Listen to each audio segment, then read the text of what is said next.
Hello, my name is Reese Ryan Steinberg. I'm a weirdo, a Disney theorist, I'm obsessed with getting straight A's in all subjects, perfectionist, extraordinary self, singer-songwriter. Today we are talking about why being a singer-songwriter is so important to me.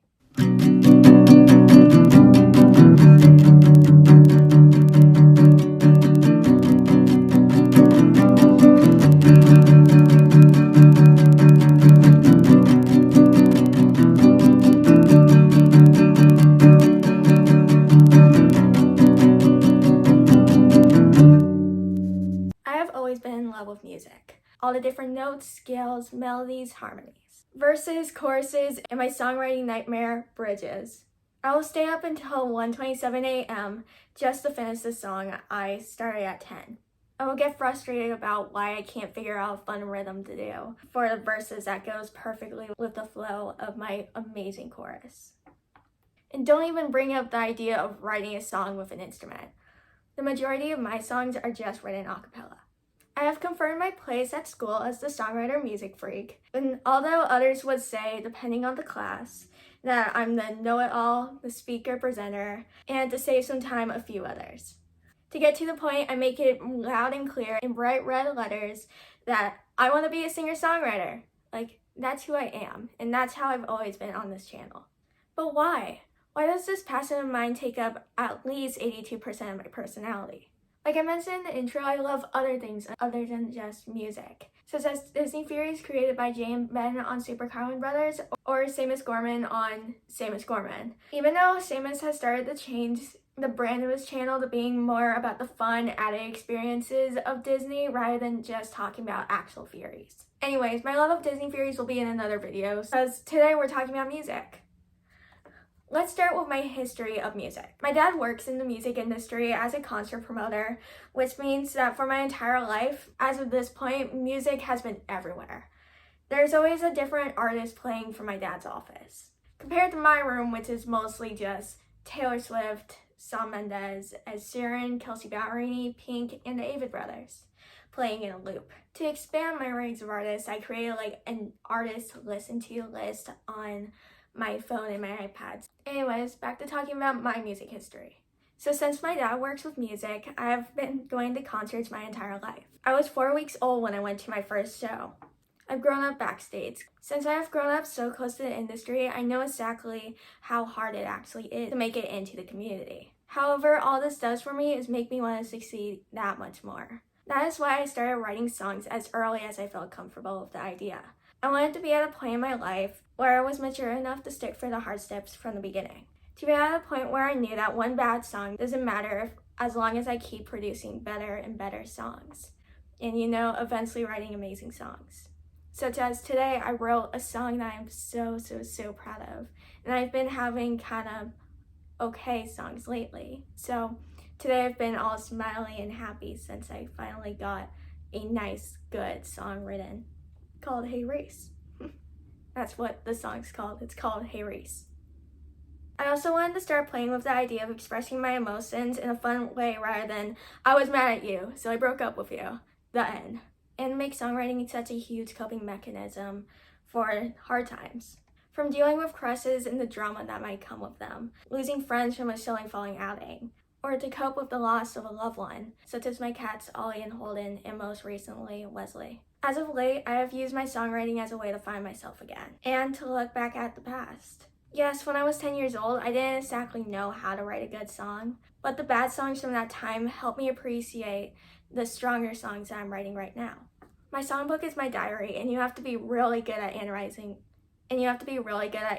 poetry to fully understand the story. Now, growing up, my favorite princess was Ariel, because of her connection with music.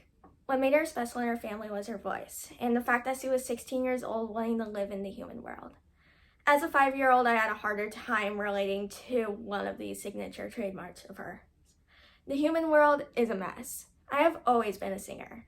From singing One Day My Prince Will Come randomly at stores, and to stealing the show with my own original pieces. You can watch some of those videos up above. When I was in 2nd grade, we had show and tell. We presented in groups, and anytime it was my group's day to present, I presented. I had a signature song that I performed every week, mostly because I didn't want to share any originals that I had been lightly writing, and also because I didn't really want to do a song that I had to relearn. Here, I'll give you a small taste of that performance. Hey you guys, so I'm in the middle of editing this video right now, and it's 10:23 p.m. here. So I was gonna have like a video of me singing Let It Go, which was the song that's kind of like my signature song that I sing every week in 2nd grade. However, that video of me singing truly is terrible, since like the song is truly out of my key and I can barely sing those high notes and actually sing it well. So just to point out why there's some random like switch over, and again why I'm changing outfits for the 3rd time in this video, because I keep recording things and good clips for this video. So yeah. I hope you guys are enjoying it so far and you still have a few more minutes left in the video, but you know, yay. Now we're getting to the fun part in the video though. I just kind of wanted to point out why it randomly goes from one line to another and completely. This video is a mess and I understand it, and I don't really feel like re-recording it, so yeah. Now imagine getting to experience every single week of the school year. Frozen was the talk of the kingdom back then. I just wanted to follow the trend. Another one of my favorite stories from elementary school is one from when I was in either 5th or 4th grade, somewhere in that realm of things. And I had already written a few songs. We were doing auditions in my music class at school, and I wanted a spot so badly. Like, this was my biggest dream back then. A part of me had the idea that if I failed at this audition, that meant that I kind of failed at life. So, as you can see, even from back then, I've had really high expectations upon myself. Anyways, we had to sing a verse or two of a song, and our singing teacher would determine who got the parts later on. Now, the teacher and I have been really close for years. I did choir at the school every year that I was eligible for it, and whenever I was here in the hallways after the audition, I would remind her of my love of singing. How this is the path that I want to take, and that this is how I want to spend my life as a singer-songwriter. Long story short, everyone that auditioned was allowed to perform because she had a shortage of participants. I was a bit embarrassed by how much pressure I put on myself and how hard I had pushed and campaigned to get me this part. Now, if you guys are at all curious about how that performance went, I would have to say that I remember sitting in my seat in the audience more than the actual performance, so it wasn't that big of a deal. It was probably so basic that I forgot.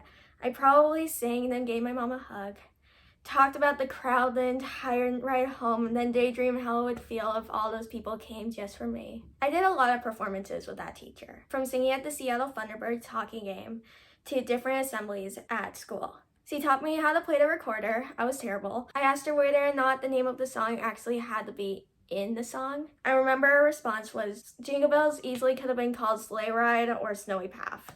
The title of the song just reflects the message that the songwriter is trying to convey. Now, I don't really think I need to remind you guys of my love of performing. I just made a video about it a couple months ago, but if I need to remind you, then I'll tell the story of my presentation for my writing class this year. The assignment: make a slideshow about a career that you want to learn more about, then present it to the class, live or via Flipgrid. Now, I don't really think I need to tell you which career I chose. If you still have no idea though, then I recommend watching the rest of this video, then re-watch this video, or go to a completely other video of mine. I'm guessing any other video on my channel I mention what career I chose.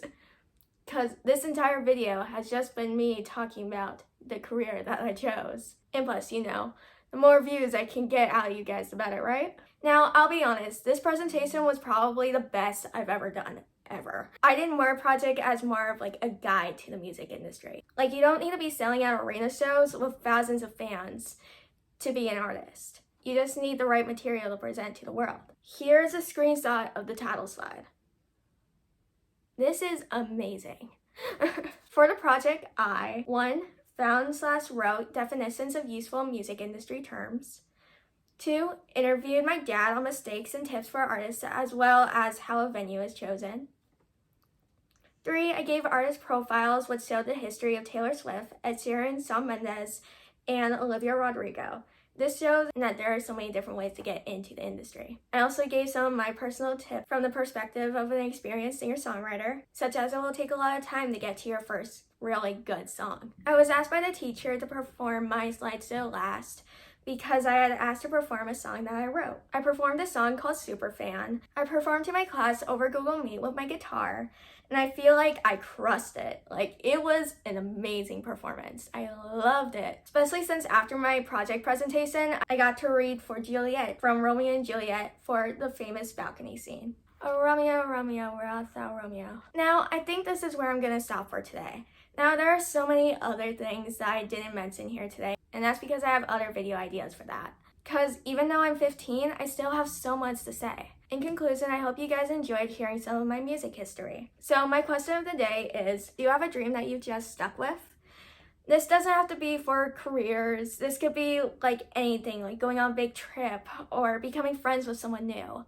Maybe you want to perfect the art of making a perfect cream puff, which I know is a dream of mine. So, kind of anything that you've been dreaming about since you were younger. Please hit the like button, and since you're in that area of the screen anyway, why not hit the subscribe button? Like, it's not that hard. I hope to see you guys next week, and remember to stay your extraordinary self.